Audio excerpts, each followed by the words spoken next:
একজন আল্লাহর বান্দি, বড় আমলওয়ালা, আবেদা, জাহেদা, জাকেরা, শাকেরা। জীবনের শেষ হালাত, হঠাৎ একদিন ঘরের মধ্যে একটা বিড়াল প্রবেশ করলো। ওই আল্লাহর বান্দি বিড়ালটাকে আটকায় ফেলছে খাঁচায়, নিজেও খানা দেয় না, অন্যে খানা খাবে অন্য ঘরে গিয়ে সেই সুযোগও দেয় নাই। ওই বিড়াল না খেয়ে কষ্ট পেয়ে পেয়ে মরে গেছে। সাথে সাথে গায়েবী আওয়াজ আসছে, রে বান্দি, জীবনে যত নেক আমল করেছো, এই সামান্য জুলুমের কারণে তোমার সব আমল নষ্ট হয়ে গেল। বড় কঠিন হালাত। হক না দারাত দোস্তে খলকা জারেরা, মিস্তে ই খসলত একে দিনদারেরা। এজন্য আল্লাহ তাআলা বলেন, আমাকে ভয় করো, ভয়। বারবার আল্লাহ বলেন, আমাকে ভয় করো, কোরআনের শুরুতেও শেষেও। যালিকাল কিতাবু লা রাইবা ফীহি হুদাল লিল মুত্তাকিন ওয়াত্তাকু ইয়াওমান তুরজাউনা ফীহি ইলাল্লাহ। বারবার বারবার আল্লাহ বলেন, আমাকে ভয় করো। আরো আশ্চর্যের কথা, যেই রহমতের নবীর এত গুণগান, যার গুণগান না বললে নামাজ হয় না, যার গুণগান ছাড়া বয়ান চলে না, সেই রহমতের নবী যার কোনো গুনাহ নাই, যে রহমতের নবীর জন্য আমার আল্লাহ বড় আশিক, ওই নবীকেও আল্লাহ বলেন, আমাকে ভয় করেন, তাকওয়া অর্জন করেন। ইয়া আইয়ুহান নাবিয়্যুত্তাকিল্লাহ ওয়া লা তুতিইল কাফিরিনা ওয়াল মুনাফিকিন। হর কে দারত খৌফে হকদার দিল মদম, জন্নতুল মাওয়া দেহদ ও রামকাম।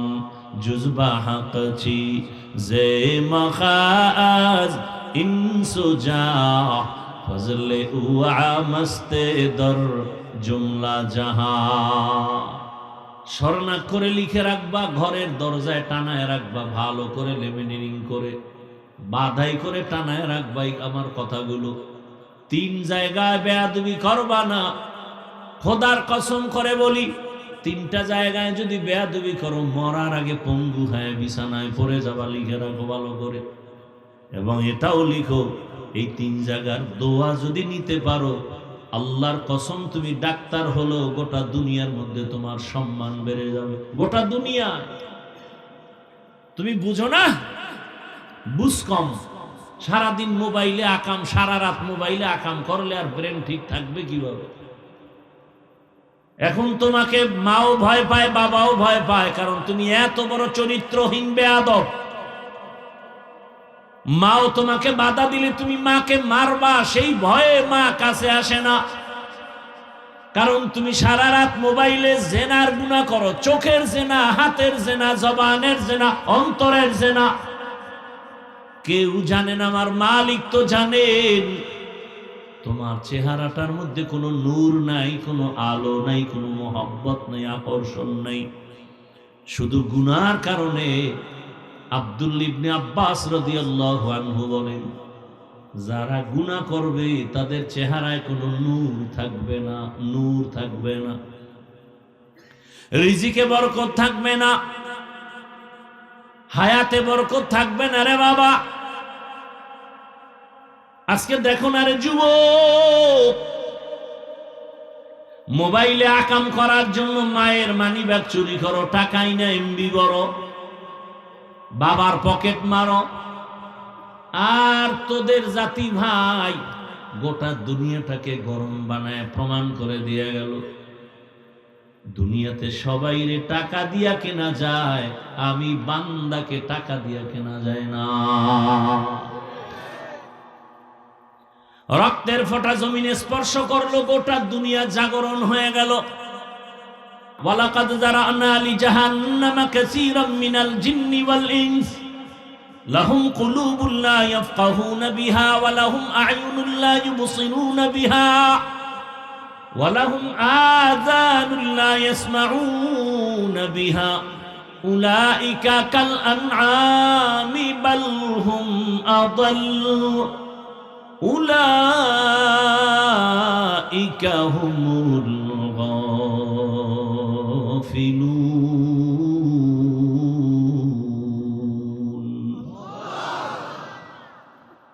আল্লাহ বলেন অধিকাংশ মানুষ জাহান্নামে যাবে।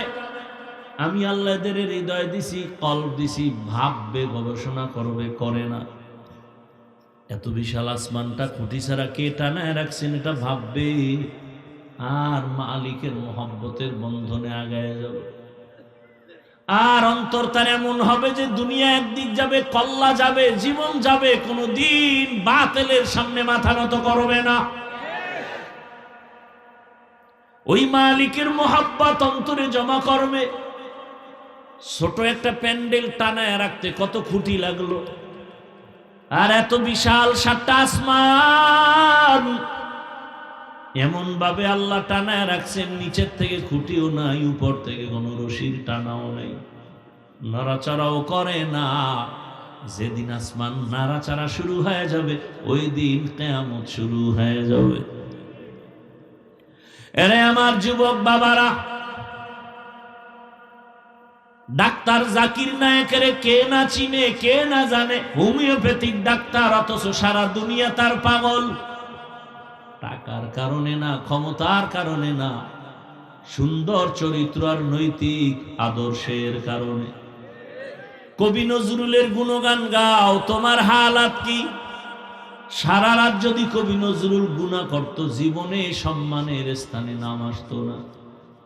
যুবকেরা সবক নিয়ে নতুন করে দাঁড়ায় যাও, হুঙ্কার দাও, হাতে হাত রেখে স্লোগান দাও যে আমরা যুবক, লেখাপড়ার লাইনে আগায় যাইতেছি, চরিত্র সুন্দর নিয়ে দাঁড়াও।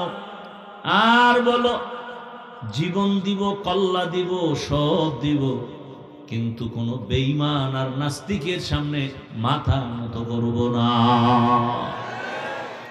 তাহলে প্রত্যেক মুমিন মুসলমান এই কথায় একমত হওয়া যে উলামায়ে কেরামের দিকে আমাদের দৌড় দিতে হবে।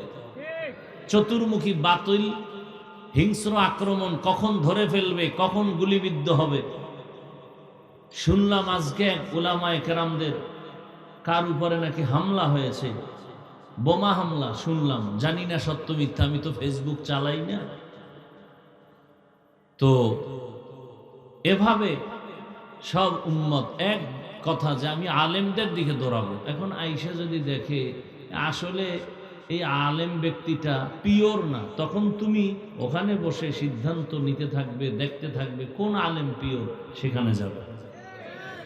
এত দল কেন, এত হুজুর কেন, এই কথা বললে তো বাথরুমে বসে থাকা যাবে না। এ কথা বলে তো পেছনে থাকা যাবে না। তো পরিণাম ফলে সবাই মার খাতে হবে, সবার বিপদ আসবে। আল্লাহ হেদায়েত দান করুন। গীবত, শিকায়াত যতদিন বন্ধ না হবে ততদিন মোহাব্বতের মজবুতি আসবে না। দুষ্ট লোকের মিষ্টি কথা ঘনিয়ে বসে কাছে, কথা দিয়ে কথা নেয়, প্রাণে মারে শেষে। আল্লাহ হেদায়েত দান করুন। আমার ভুল হলে আমাকে একা বললে হয় না, সাধারণ মানুষের কাছে বললে কি হবে? দিন শেষে ইসলামের ক্ষতি হবে, আমার ক্ষতি হবে, বদনামটা ইসলামের উপরে আসবে।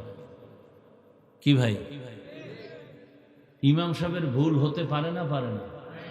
ধরেন, এই মিয়া মোবাইল বন্ধ করো। মাগরিবের নামাজ ফরজ কত রাকাত আপনাদের জানা থাকলে বলেন তো, বেয়াদবি ক্ষমা চাই। 3 রাকাত। প্রথম 2 রাকাতে সূরা কি আস্তে না জোরে? শুধু জোরে। মাইক লাগায় নিছে, সাউন্ড বক্স, মসজিদে বক্স আছে না, ইমাম সাহেব বক্স লাগায়া তেলাওয়াত শুরু করছেন। মসজিদের পাশে চায়ের দোকান আছে না নাই? ওখানে বসে কিছু ভিআইপি বেনামাজি ডান হাতে বিড়ি টানে, বাম হাতে চা টানে। পাশে নামাজ হচ্ছে, সাউন্ড বক্সে তেলাওয়াত হচ্ছে, এরা নামাজ পড়ে না। কেউ ভাই নামাজ পড়েন না, আব্বাও পড়ে না, আমরাও পড়ি না, কিন্তু আমাকে ইমান ঠিক, দিল তাজা। তো এরা চা টানে আর বিড়ি টানে। হঠাৎ আল্লাহর কি কুদরত, আলহামদুলিল্লাহ সূরার মধ্যে ইমামের ভুল হয়ে গেছে, আর সে ভুলটা মাইকের আওয়াজ এসে চায়ের দোকানে ঢুকছে। তো একটা কাপ ফালা এক টের পাইছস নি কি? ইমাম সাহেব তো কাম ঘটায় দিছে। কি বলে? আলহামদুলিল্লাহ ভিতরে ভুল। আর একটা লোকমা দে, কি দাও? চায়ের কাপ ফালায়া পাশে জানালা দিয়ে বাইরে দাঁড়ায়, ইমাম সাহেব কামটা ঠিক হয় নাই, ঠিক করেন। কি দিছে? লোকমা দিছে। আসলে কি লোকমা এটা না বেয়াদবি? হ্যাঁ, ভালো করে বুঝার চেষ্টা করেন। লোকমার নামে এটা চূড়ান্ত গাদ্দারি আর বেয়াদবি, এটা লোকমা নয়। এই লোকমা দেওয়াও জায়েজ নেই, ইমামের নেওয়াও জায়েজ নেই। এখন লোকমা ভুল হলে তো লোকমা দিতে হবে, সিস্টেম আছে না, নিয়ম আছে না? কি নিয়ম? লোকমাকে দিবে, বলেন না কেন? তো পেছনে 500 মুসল্লি জোরে একটা চিৎকার দিবে লোকমা। যদি এরকম সবাই মিলে 500 মুসল্লি একটা চিৎকার দেয়, তাকায় দেখবে ইমাম নাই, জায়গা ধুইয়া পড়ছে, স্টক করছে এগো চিৎকারে, হবে? নিয়ম আছে। কি নিয়ম? বলে ইমাম সাহেবের পেছনে একজন যোগ্য ব্যক্তি দাঁড়াবে, এলাকার বড় সুদখোর। এ যোগ্য না? সুদখোরকে যোগ্য না হলে তো মসজিদের সভাপতি হয় কিভাবে, সেক্রেটারি হয় কিভাবে? সুদখোর, ঘুষখোর, গাঞ্জাখোর, ধর্ষক, খুনি, এরাই তো যোগ্য। না হয় পৃথিবীর শ্রেষ্ঠ জায়গা আল্লাহর ঘর, সেই জায়গার জিম্মাদারি একটা বেনামাজি হাতে নেয় কিভাবে? এখন সে লোকমা দিবে সম্ভব? একজন আলেম পেছনে দাঁড়াবেন, ইমাম সাহেব তেলাওয়াত করতেছেন কোরআনের ভেতর থেকে, যদি অর্থের গরমিল হয়ে যায় জের জবরে, এটা বুঝার মতো মেধা থাকবে ওই পিছনের ব্যক্তির, এবং সে তখন লোকমা দিবে এবং তার লোকমা ইমাম গ্রহণ করবে। এদেশে ওলামায়ে কেরাম ভুল হতেই পারে। লোকমা দেওয়ার মতো কি বড় আলেম ওলামা নাই? আপনি কেন ফেসবুকে আলেমদের বিরুদ্ধে কলম ধরলেন আর বলেন এ বিষয়টা ঠিক হয় নাই? আমি বলবো আপনি পৃথিবীর নিকৃষ্টতম বেয়াদব।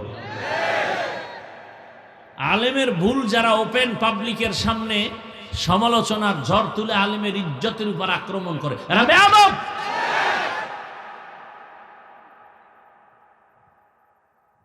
আলেম ভুল হলে লোকমা দিবে। এই যে আমার হযরত এখানে বসে আছেন, দেশের শীর্ষস্থানীয় ওলামায়ে কেরাম, অভাব নাই। যাদের ছাত্রর যোগ্য আমি হাফিজুর রহমান না, আমার বিষয় কোনো কিছু দেখলেই লোকমা দিবেন। বাবা এদিকে আস, তোমার এই এই এই এই সমস্যা শরীয়তের দৃষ্টিকোণ থেকে এটা এভাবে করতে হবে, এভাবে করলে ভালো হবে, তার লোকমা আমি নিব। এটা মাইকে বলার কিছু নাই। মাইকে যদি কেউ আলেমদের দিকে ইঙ্গিত করে কিছু বলে, এর দ্বারা দিন শেষে ইসলামের উপরে আক্রমণ আসে, বদনাম আসে। এতটুকু কন্ট্রোল যে আলেম করতে পারে না, সে মাইকের সামনে আসা উচিত না। আল্লাহ আমাকেও হেদায়াত দান করুন, আল্লাহ আপনাদেরকেও হেদায়াত দান করুন। বাংলাদেশে একে অপরের বিরোধিতা করে জাতির থেকে কেউ আলাদা করতে পারে না। বহস হয় বাংলাদেশে, বহস, বেদাতির সাথে বহস, আহলে হাদিসের বহস। এই বহসের দ্বারা আজও পর্যন্ত বাতেল সে আরো গরম, হকপন্থী সে আরো গরম। বাতেল হে বলে আমি জীবনে আমারে কেউ ঠগাইতেই পারেনি, পরাজিত করতে পারেনি। এই জন্য এই প্ল্যাটফর্ম বাদ দিয়া সুন্দর আচরণ দিয়া মানুষকে যেভাবে কাছে আনা যায়, গরম কথা দিয়ে কাছে আনা যায় না। এজন্যই তো আল্লাহ রসুলকে আল্লাহ বলছেন, লাউ কুনতা ফাদ্দান গালিযাল কলবি লানফাদ্দু মিন হাওলিক।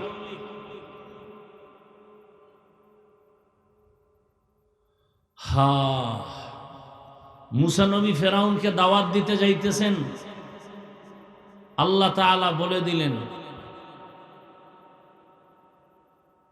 ফাকুলা লাহু কওলান লায়্যিনান লাআল্লাহু ইয়াতাযাক্কারু আও ইয়াখশা। ও মুসা, ও হারুন, দুই ভাই যে যাও, ফেরাউন না জীবনে কালেমা পড়বেন আমি আল্লাহ জানি, কিন্তু খবরদার নরম ভাষায় বয়ান লাগায় দিও, গরম মেজাজ দেখাইবা না। কওলান লায়্যিনান লাআল্লাহু ইয়াতাযাক্কারু আও ইয়াখশা, নরম ভাবে যদি কথা বলো এর দ্বারা দুইটা উপকার হবে, গবেষণা করবে, ফিকির করবে, আর তার মধ্যে একটা ভয় কাজ করবে। এই আয়াতের ব্যাখ্যা করতে গিয়ে মুফতি শফি রহমাতুল্লাহ আলাইহি পাকিস্তানের, তিনি বলেন, ও দুনিয়ার বক্তা সাহেবরা, তোমরা যারা জনগণের সামনে বয়ান করো, তোমরা কিন্তু কেউ মুসা নবীর মতো দামি না, আর শ্রোতারাও কিন্তু ফেরাউনের মতো খারাপ না।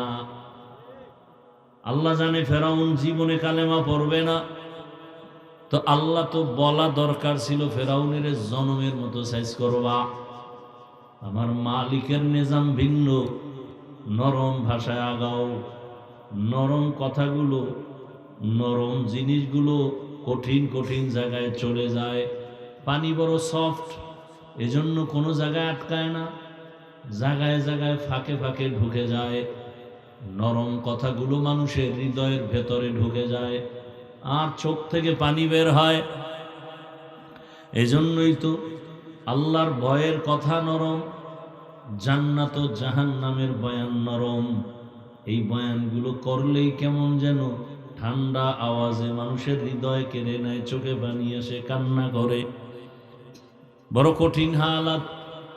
মুফতি শফি রহমাতুল্লাহ আলাইহি বলেন, এই শ্রোতা তুমি যে বয়ান করো, তুমি তো মুসা নবীর মতো বক্তা না, শ্রোতারাও কিন্তু ফেরাউনের মতো খারাপ না। অতএব আল্লাহ যদি ফেরাউনের সাথে নরম ভাবে বয়ান করতে বলেন, তুমি গরম বলবা কেন? এই শ্রোতা তো আমার গোলাম না, আমার মুরিদ না, কিন্তু এই শ্রোতারা যে আমাকে ভালোবাসে আসছেন, এরা আওয়ামী লীগ করে, বিএনপি করে, কত লাইনে দৌড়ায়, টাকার আশায় আসে নাই, খাওয়ার জন্য আসে নাই, একমাত্র দ্বীনের মুহাব্বতে আসছেন। অতএব এদেরকে আপনায় নাও, বুকে লাগাও, এমন ব্যবহার দেও জানো প্রত্যেকটা মানুষ তোমার দিকে আগায় যায়, এক সময় হেদায়েতের দরজা পেয়ে যাবে, এক সময় হেদায়েতের রাস্তা পেয়ে যাবে। বড় কঠিন হালাত। আল্লাহ তাআলা যে আয়াত আমি পড়েছি, আল্লাহ বলেন, ইয়া আইয়ুহাল্লাযীনা আমানুত্তাকুল্লাহ, দুনিয়ার মুমিন তোমরা আল্লাহকে ভয় করো। আমি হাফিজুর রহমান আপনাদের সন্তানের মতো, কারো ভাইয়ের মতো বুঝাবার জন্য বলি, এই ছোট বয়সে তুফান তো কম যায় নাই জীবনটার উপরে। আল্লাহ টিকায় রাখছেন এখনো আপনাদের দোয়া, মা বাবার দোয়া, উলামায়ে কেরামের নেক নজর। আমার জীবনের কোনো এলেম আমল কিচ্ছু নাই, তবে একটা পুঁজি আমার আছে, আমি বেয়াদবি করি না, আদব নিয়ে চলার চেষ্টা করি। আমি যদি কোনো মুরব্বীর সাথে একসাথে হাঁটি, দিনের বেলা বা রাতের বেলা হোক, যখন দেখি মুরব্বীর ছায়া পড়ছে শরীরে, ওই ছায়ার মধ্যেও যেন আমার পাও না লাগে, এতটুকু খেয়াল করে হাঁটি। আমি ঘড়ি হাতে দেই না, যতটুকু এই বয়ানের টাইম দেখার জন্য তো ডান হাতে দিছি। ছাত্র জীবনে আমার ওস্তাদ বলছে, বাম হাতে ঘড়ি দিবি না, যদি দাও। ঘড়ি দেওয়া সুন্নত না, মুস্তাহাব না। ইতিহাসে বলে বাদশাহ হারুন রশিদের যুগে ঘড়ির আবিষ্কার হয়েছে। এতটুকু আদব রক্ষা করে চলার চেষ্টা করি। আল্লাহ পর্যন্ত টিকায় রাখছেন, তো সম্মানের সাথে আলহামদুলিল্লাহ। দোয়া করবেন যেন ইখলাস নিয়ে চলতে পারি। ইখলাসের গাড়িতে কোনো তেল লাগে না, চলতেই থাকবে, চলতেই থাকবে, জান্নাত পর্যন্ত চলবে। হ্যাঁ, আল্লাহ তাআলা বলেন, আমি আল্লাহকে ভয় করো, তাকওয়া অর্জন করো, আকুনু মা'আস সাদিকিন। জমিনে কিছু আল্লাহর প্রিয় বান্দা আছে, তাদের বন্ধু হইয়া থাকো। রহমতের নবী বলেন, মান তাশাব্বাহা বিকওমিন ফাহুয়া মিনহুম। যে ব্যক্তি যার সাথে বা যেই দলের সাথে সম্পর্ক রাখবে, ভালোবাসা রাখবে, কিয়ামতের দিন তাদের সাথে উঠবে। আপনার আমার উঠা বসা, চলাফেরা, ভালোবাসা যদি আব্রাহাম লিঙ্কনের আদর্শের সাথে থাকে, তাহলে হাসরের ময়দানে তার সাথে উঠতে হবে। আপনার আমার চলাফেরা, উঠা বসা, ভালোবাসা যদি মাও সেতুনের আদর্শের সাথে থাকে, কিয়ামতের দিন তাদের সাথে উঠব। আপনার আমার চলাফেরা, উঠা বসা, ভালোবাসা যদি এরশাদ সাহেবের আদর্শ নিয়ে থাকি, তো তার সাথে হাসর হবে। মুজিবুর রহমান, শেখ মুজিবুর রহমান সাহেবের আদর্শের সাথে যদি থাকে, তার সাথে হাসর হবে। জিয়াউর রহমান সাহেবের আদর্শের সৈনিক হইয়া যদি চলি, তার সাথে হাসর হবে। আর যদি বলেন আমি রসুলের সৈনিক, আমি কোরআনের সৈনিক, আমি মুসলমান, তাহলে গ্যারান্টি যদিও দেওয়া যাবে না, তবে আশা করা যায় ইসলামের ধারক বাহক নবী, রসুল, ওলামাদের সাথে হাসর হবে। কিভাবে বুঝেন আমার কথা? হ্যাঁ, বুঝেন। বয়ান সবাই জানেন, শুধু বুঝের অভাব, এজন্য ঝামেলা। বুঝ ঠিক নেই, এজন্য এক আল্লাহর গোলাম হইয়াও নীতি আদর্শ এক নেই। আমার দাড়ি আছে, আপনার দাড়ি নেই, অথচ আপনিও মুসলমান, আমিও মুসলমান। আপনার আল্লাহ, আমার আল্লাহ এক, নবী এক, কোরআন এক, কাবা এক, ধর্ম এক, কালেমা এক, বিদায় বেলা কাফনের সংখ্যা এক, আপনার আমার 3 কাফন, মা বোনের 5 কাফন, কালারও এক নাকি আলাদা? কালার একটু আলাদা হবে। আমাদের হুজুরদের কাফনের কালার একরকম, আপনাদেরটা আর এক রকম। দেখেননি বাংলাদেশে কালার নিয়েও ঝগড়া, কে সাদা টুপি, কে কালো টুপি, কে সবুজ টুপি, যত ঝামেলা সব এই সোনার বাংলায়। কার যে বদ নজর লাগছে এটাই বুঝি। মক্কা মদিনায় ঘুরে আসলাম, সারা দুনিয়ার সব লাইনের মানুষ সেখানে হাজী সাহেব হজ করতে আসছে। কেউ দেখলাম বাইতুল্লাহর দিকে পাও 2টা সোজা করে নাক টানে আর ঘুমায়। একামত যখন হইছে আর অজু লাগে না, দিল ঠিক, সব ঠিক, নামাজে দাঁড়ায় গেছে। আবার দেখলাম কেউ হাত 2টা পেছনে এভাবে ভর করে, পাও 2টা সোজা করে, মাঝখানে মাটিতে কোরআন ফালাইয়া এরপরে পড়তেছে। আবার দেখলাম কেউ বুকের উপরে হাত বাঁধে, কেউ নাভির নিচে, কেউ সাইরে দিয়ে খাড়ায় দিছে। আবার রসুলের রওজায় ঢুকে দেখলাম একদল আল্লাহর বান্দা সেজদা দেওয়ার সময় একটা কি যেন পকেট থেকে একটা টুকরো বের করে কপালের নিচে দেয়। আমার প্রবাসী বাঙালি ওগো জিজ্ঞাসা করলাম, কি রে এরা কি করে? বলে এরাদের আকীদা হলো দুনিয়া ইবলিস নাপাক করছে সেজদা দিয়া, এই জন্য ওরা জমিনে কপাল দেয় না, একটা ছোট পাতলা কাঠের অংশ পকেটে রাখে, ওটার উপরে সেজদা দেয়। এই যে এত বেলাইনের লাইনের মানুষ, শুনছেন কোন বছর কিলাকিলি কইরা 2-4টা মরে গেছে? এই গজব আমগো দেশে কেন? নাভির নিচে হাত বাঁধে কেন? বুকওয়ালাদের মাথা গরম। বুকে হাত বাঁধে কেন? নাভিওয়ালাদের মাথা গরম। আমি সাদা টুপি পাস করলি পরি কেন? গোল টুপিওয়ালার মাথা গরম। আর যেটি টুপি পরে না, এটি নিয়ে কোনো পেরেশানি নেই। মরাটারে মারো কেন? কয় লড়ে কেন? কয় ভাই আপনার দাওয়াত, আলহামদুলিল্লাহ। আপনার বাড়ি কেন? নওজুবিল্লাহ। বড় কঠিন হালত।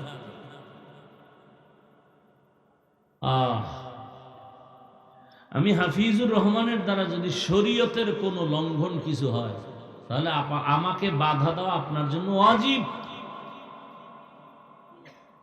আর যদি দেখেন হাফিজের দ্বারা শরীয়ত লঙ্ঘন হয় না, তাহলে আমার বিরুদ্ধে আপনি পাবলিকের কাছে ডাইরেক্ট আর ইশারায় কিছু বলেন, কবিরা গুনাহ করবেন আপনি, কবিরা গুনাহ, কোনো সন্দেহ নাই।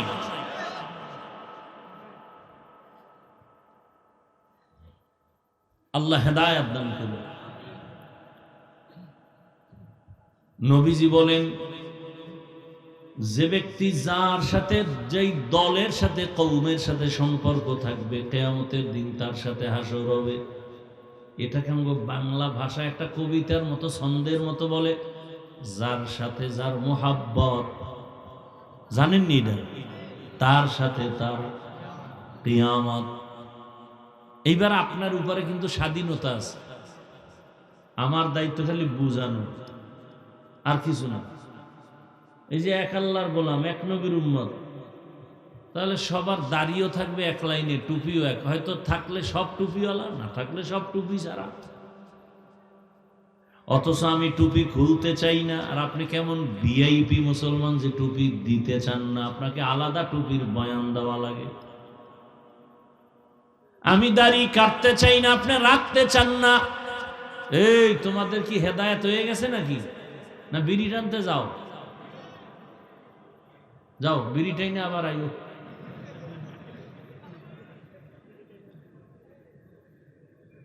হায় না, এরকম কিছু তাজা মুমিন আছে না, অজের আগেও বিড়ি, মোনাজাতের পরেও বিড়ি। কি ও অস শুই না, মোনাজাত দিয়া কি চাইলি? খাইছে বিড়ি চাইছি, কবুল হয়ে গেছে। আল্লাহ হেদায়েত দান করে।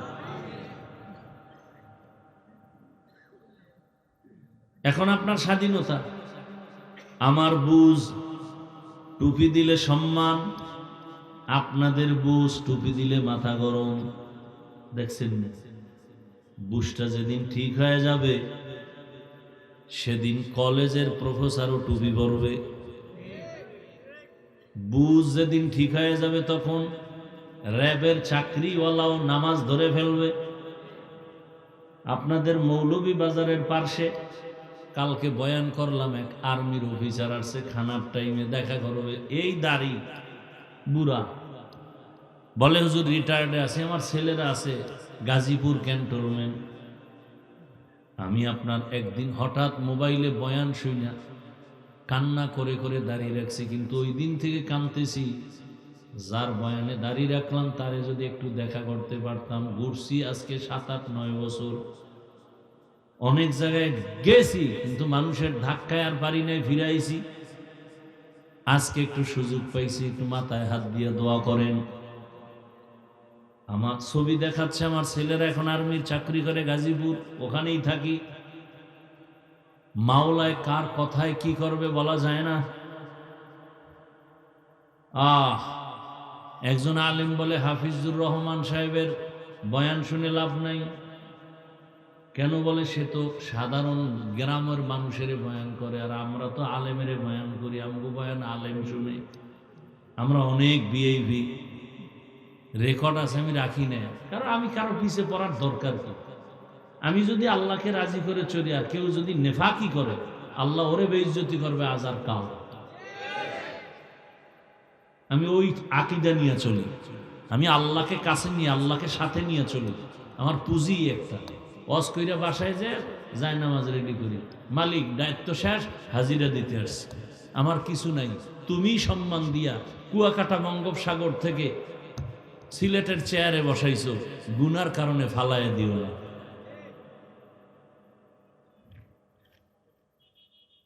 আফসোস, কি পরিমাণ অহংকার অন্তরে থাকলে এই কথাগুলো অন্তরে আসে। আরে ভাই,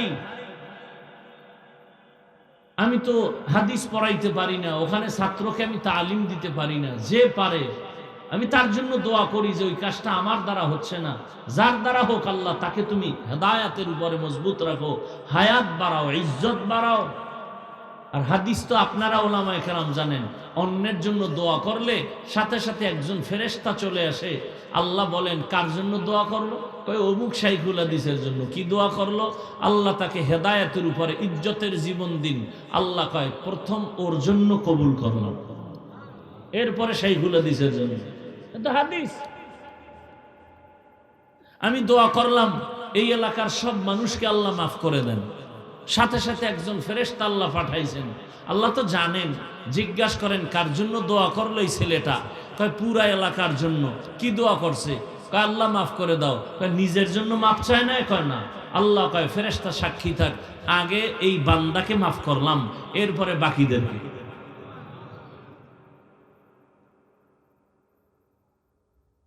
আমার দ্বারা কারো উপকার না হলেও যেন ক্ষতি না হয়, এটাই তো তাকওয়া।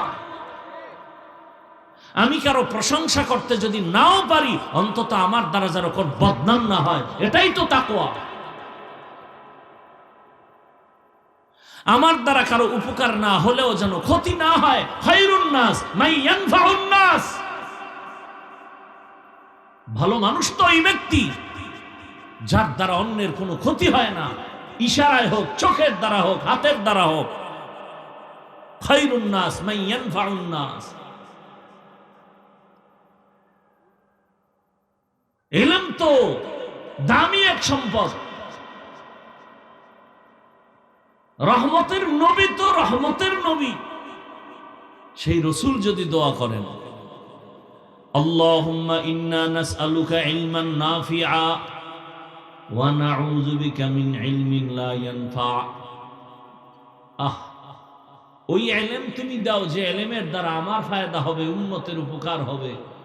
যে ইলম আমার উপকার হবে না, অন্যেরও হবে না, ইলম চাই না।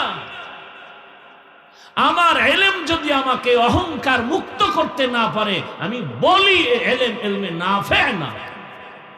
আমার ইলম যদি আমাকে বিনয়ী বানাতে না পারে, আমি মনে করি ওই ইলম আমার জন্য নাফে না। আমার ইলম যদি আমাকে গীবত থেকে বাঁচাতে না পারে, আমি মনে করি আমার ওই ইলমটা ইলমে নাফে না। ইলমে রা'i জাজু করদন বেহিসাব, খলকে রাদা দন জওয়াবে বা সওয়াব হক না দারদ, দোস্তে খলকা জারেরা নিস্তে ই খসলত একে দিন দারেরা। ওলামায়ে কেরামের যে লাইনের হোক, অন্তত যারা আলেম না তারা কোনোদিন আলেমের বিপক্ষে একটা সাউন্ড দিবেন না, আঙ্গুল ব্যবহার করবেন না। আমার আল্লাহ নাই, কথা বলেন না কেন? একটু দুর্বল হয়ে গেছে। আল্লাহ কি বান্দার বিচার করবেন না? তা আপনার এত এত অ্যালার্জি কেন আপনার মধ্যে? যদি দেখেন আলেম ভুল করতেই আছে, কেউ কিছু বলে না, আল্লাহ তো দেখতেছেন। সীমা লঙ্ঘন হলেই মরার আগে বিচার শুরু হয়ে যাবে। এত রাসূলের স্পষ্ট ঘোষণা। ইসনাইনি ওয়াজ্জিলুহুম আল্লাহু ফিদ দুনিয়া। দুইটা গুনাহ আছে যার শাস্তি দুনিয়ায় মরার আগে হবে। আল বাগিয়ু ওয়া হুকুকুল ওয়ালিদাইন। জুলুম করলে বিচার হবে মরার আগে, মা বাবার সাথে বেয়াদবি করলে বিচার হবে মরার আগে।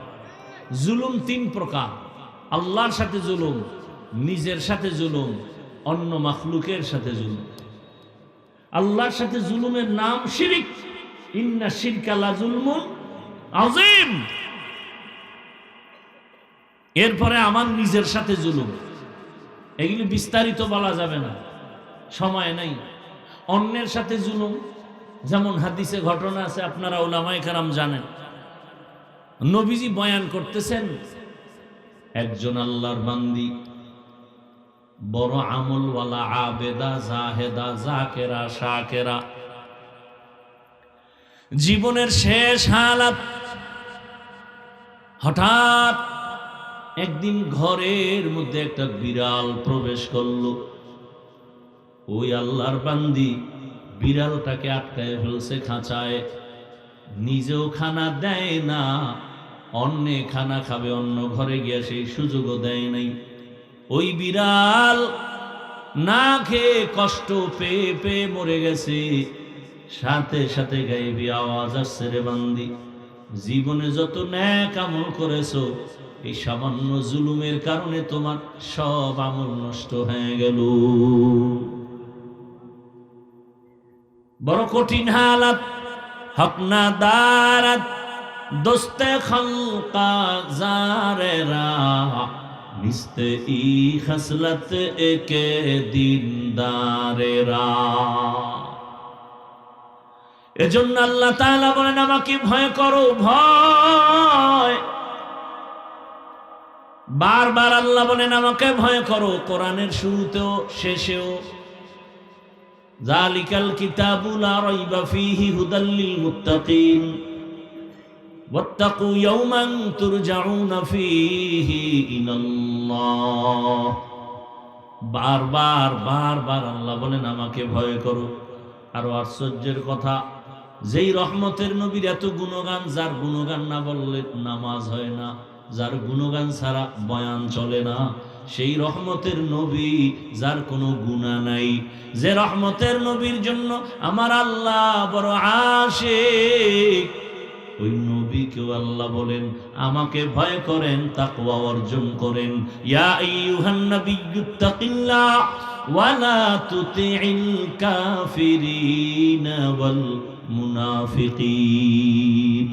হর কে দারত খৌফে হকদার দিল মদম জন্নতুল মাওয়া দেহদ ও রামকাম জুজবা হকছি জে মখাজ ইনসুজা ফজলে উআ মস্তে দর জুমলা জাহান।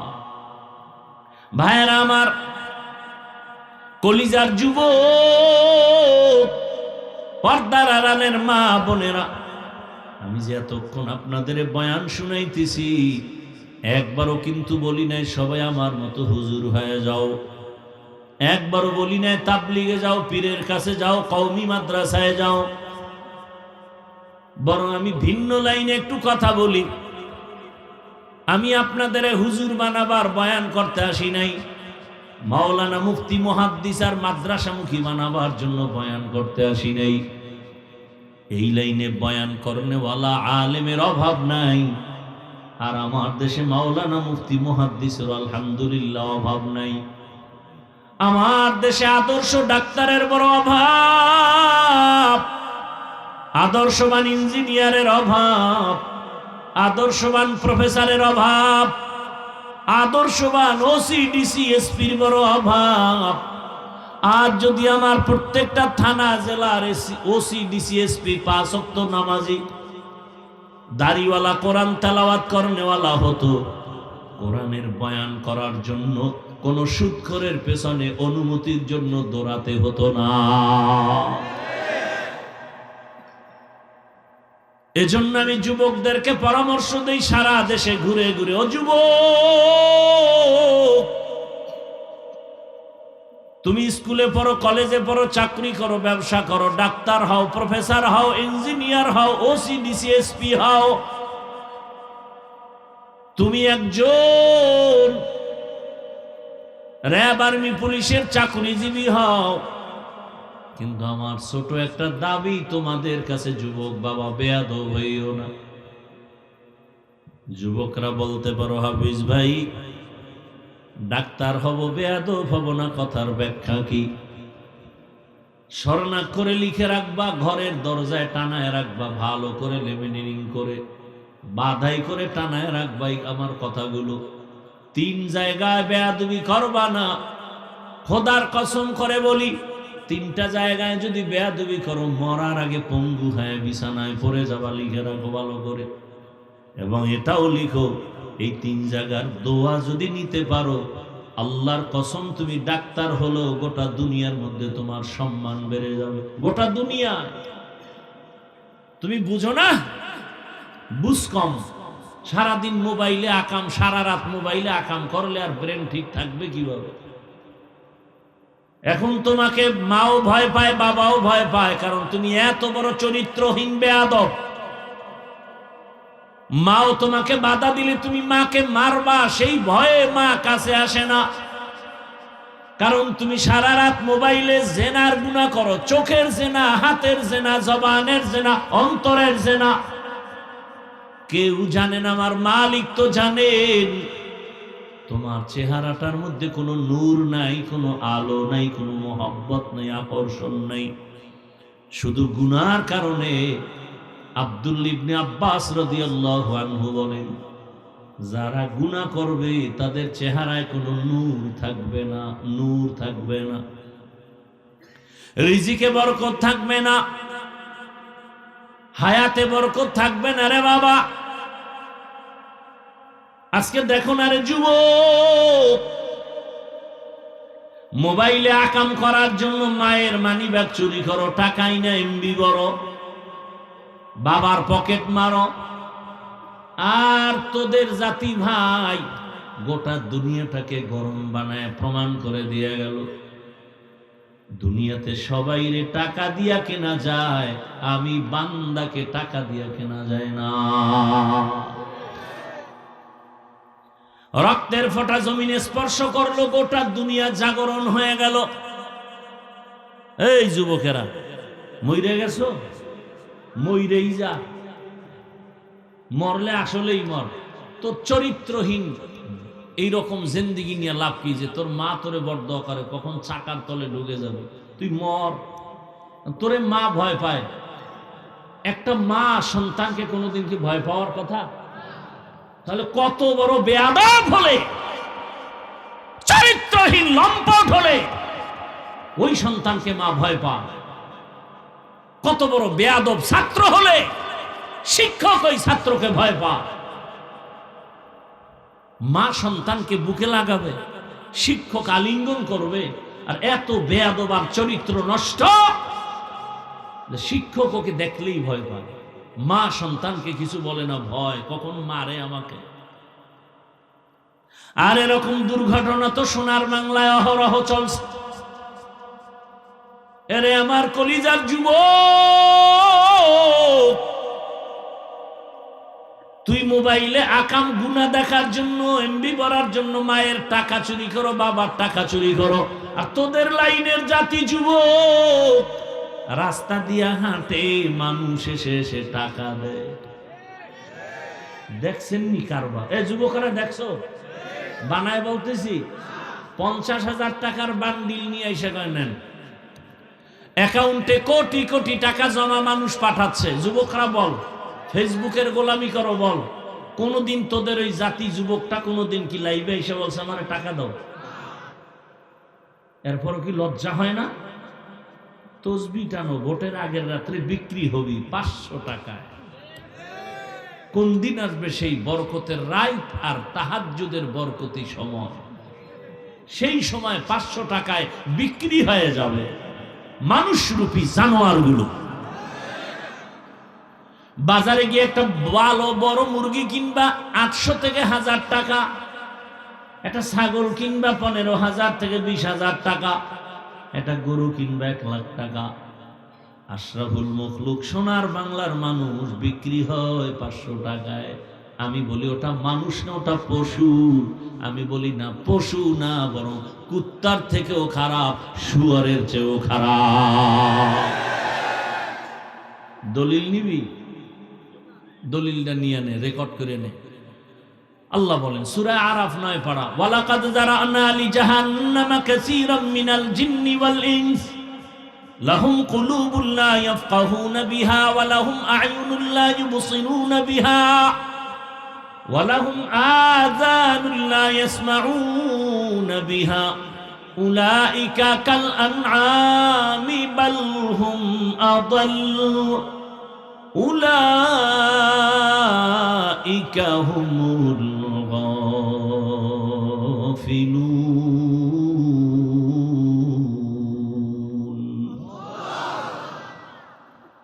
আল্লাহ বলেন অধিকাংশ মানুষ জাহান্নামে যাবে। আমি আল্লাহ এদের হৃদয় দিছি, কলব দিছি, ভাববে, গবেষণা করবে, করে না। এত বিশাল আসমানটা খুঁটি ছাড়া কে টানায় রাখছেন এটা ভাববে, আর মালিকের মোহাব্বতের বন্ধনে আগায় যাবে। আর অন্তর তার এমন হবে যে দুনিয়া একদিক যাবে, কল্লা যাবে, জীবন যাবে, কোনদিন বাতিলের সামনে মাথা নত করবে না। ওই মালিকের মোহাব্বত অন্তরে জমা করবে। ছোট একটা প্যান্ডেল টানায় রাখতে কত খুঁটি লাগলো, আর এত বিশাল 7টা আসমান এমন ভাবে আল্লাহ টানায় রাখছেন, নিচের থেকে খুঁটিও নাই, উপর থেকে কোনো রশির টানাও নাই। নড়াচড়াও করে না। যেদিন আসমান নাড়াচাড়া শুরু হয়ে যাবে ওই দিন কিয়ামত শুরু হয়ে যাবে। এরে আমার যুবক বাবারা, ডাক্তার জাকির নায়েকের কে না চিনে, কে না জানে? হোমিওপ্যাথিক ডাক্তার, অথচ সারা দুনিয়া তার পাগল। টাকার কারণে না, ক্ষমতার কারণে না, সুন্দর চরিত্র আর নৈতিক আদর্শের কারণে। কবি নজরুলের গুণগান গাও, তোমার হালাত কি? সারা রাত যদি কবি নজরুল গুনাহ করত, জীবনে সম্মানের স্থানে নাম আসতো না। যুবকেরা সবক নিয়ে নতুন করে দাঁড়ায় যাও, হুঙ্কার দাও, হাতে হাত রেখে স্লোগান দাও যে আমরা যুবক, লেখাপড়ার লাইনে আগায় যাইতেছি, চরিত্র সুন্দর নিয়ে দাঁড়াও। আর বলো জীবন দিব, কল্লা দিব, সব দিব, কিন্তু কোনো বেঈমান আর নাস্তিকের সামনে মাথা নত করব না। দেখবা গোটা দুনিয়া তোমার পেছনে এসে কদম চুমতে থাকবে। তুমি টাকা পিছে ঘুরো কেন? টাকা তোমার পিছে ঘুরবে। আর কি, আর 5টা বছর ঠিক মতো লেখাপড়া করে আগাও। তবে সুন্দর চরিত্র লাগবে, আদর্শ ঠিক লাগবে, আর 3 জায়গার দোয়া লাগবে। এই কথাগুলো অ্যাবাউট করো না, তোমার কপাল পুড়ে যাবে। কয় জায়গার দোয়া? 1 নম্বরে মা বাবা। মা বাবার দোয়া থাকলে তুমি হিরো, দোয়া না থাকলে তুমি মরার আগে জিরো। তাড়াতাড়ি মরবা না, গজবে পইরা মরবা। দ্বিতীয় জায়গা হলো শিক্ষক। আমার মা বাবা কান্না করে দোয়া করে আমাকে চেয়ারে বসাইছেন, কিন্তু আমার মা বাবা আমাকে বয়ান শিখান নাই। আমারে হাতে ধরে ধরে কোরআন হাদিসের বয়ান শিখাইছেন আমার শিক্ষক। ওই শিক্ষকের সাথে বেয়াদবি করলে জীবন শেষ। আর দোয়া নিয়ে যদি আগাইতে পারো তোমার জীবনটা ধন্য হয়ে যাবে। 3 নাম্বার জায়গা উলামায়ে কেরাম, মুরব্বী। এদের দোয়া নিয়ে সামনে আগাইও। যদি আলেমরা নিঃশ্বাস ফেলে, দেখো না দেশে এত ঝামেলা কেন? আলেমদের সাথে বেয়াদবির ফলাফল, আর কিচ্ছু না। অনুরোধ করে বলছি যুবক, এই 3 জায়গার দোয়া নিয়ে ডাক্তার হও, জীবন সফল। ইঞ্জিনিয়ার হও, প্রফেসর হও, ওসি ডিসি এসপি হও, চেয়ারম্যান মেম্বার এমপি হও, জীবন ধন্য হয়ে যাবে। জীবনে তো গুনাহ কম করো নাই, এখনো কি তওবা করবা না? আল্লাহ পাকের ভয় অন্তরে নিয়া, আল্লাহর প্রিয় বান্দা আহলুল্লাহ যারা, এদের বন্ধু হয়ে জীবনটা কাটাও, ধন্য হবে তোমার জীবন। বাংলাদেশে আওয়ামী লীগ নাই নাই বলে কি নাই?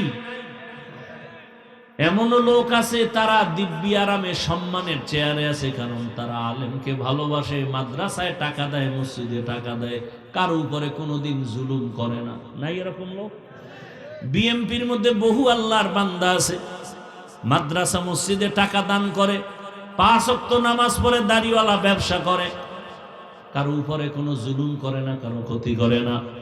এদেশে যত ভেজাল আসবে, বিপদ আসবে, তারা বিপদে পড়বে না।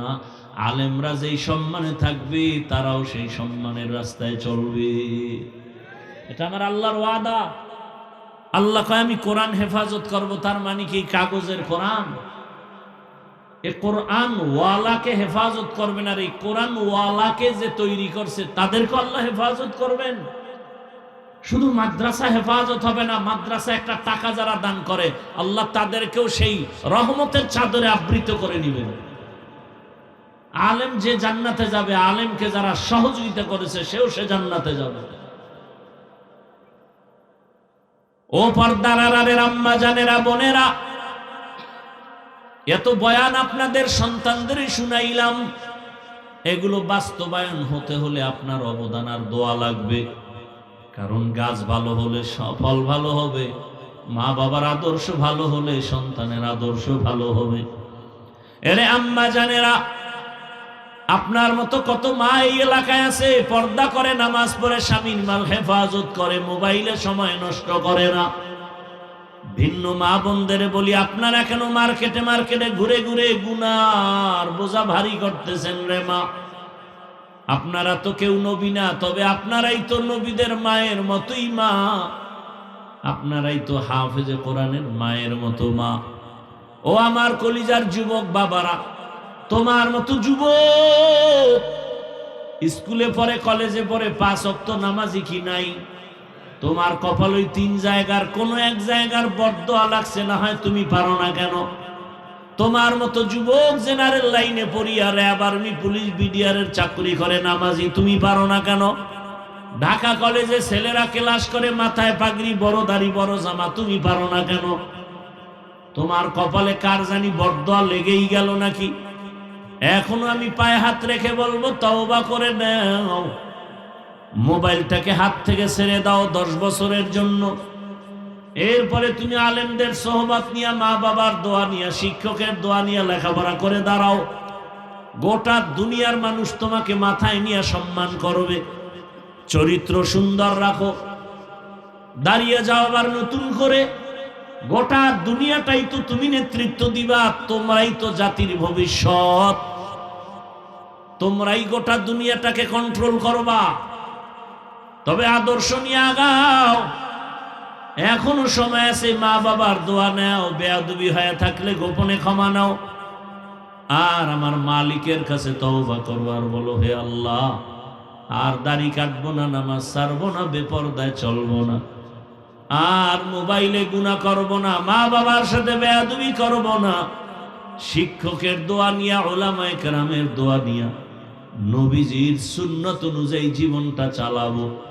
তওবা করার মতো যদি কারো অন্তর তৈরি হয়, মুনাফিকি যদি অন্তরে না থাকে, খাঁটি তওবাওয়ালাদেরকে বলবো, 2টো হাত আমার আল্লাহকে দেখায় দাও।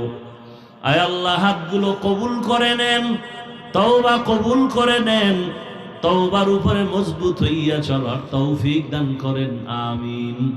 আলহামদুলিল্লাহি রাব্বিল আলামিন, والصلاة والسلام على سيد الأنبياء والمرسلين وعلى آله وأصحابه أجمعين يا أرحم الراحمين يا أرحم الراحمين يا أرحم الراحمين رب ارحمهما كما ربياني صغيرا اللهم إنك عفو كريم تحب العفو فاعف عنا اللهم إنا نسألك رضاك والجنة ونعوذ بك من سخطك والنار اللهم ارحمني بترك المعاصي اللهم ارحمني بترك المعاصي اللهم ارحمني بترك المعاصي اللهم إنا نعوذ بك من البرص والجنون والجذام وسيء الأسقام اللهم إنا نسألك علما نافعا ورزقا واسعا وشفاء من كل داء يا حي يا حليم يا عزيز يا كريم بحق إياك نعبد وإياك نستعين اللهم إنا نسألك بأن لك الحمد لا إله إلا أنت المنان يا بديع السماوات والأرض يا ذا الجلال والإكرام يا حي يا قيوم ربنا لا تزغ قلوبنا بعد إذ هديتنا وهب لنا من لدنك رحمة إنك أنت الوهاب ربنا وآتنا ما وعدتنا على رسلك ولا تخزنا يوم القيامة إنك لا تخلف الميعاد ربنا آتنا في الدنيا حسنة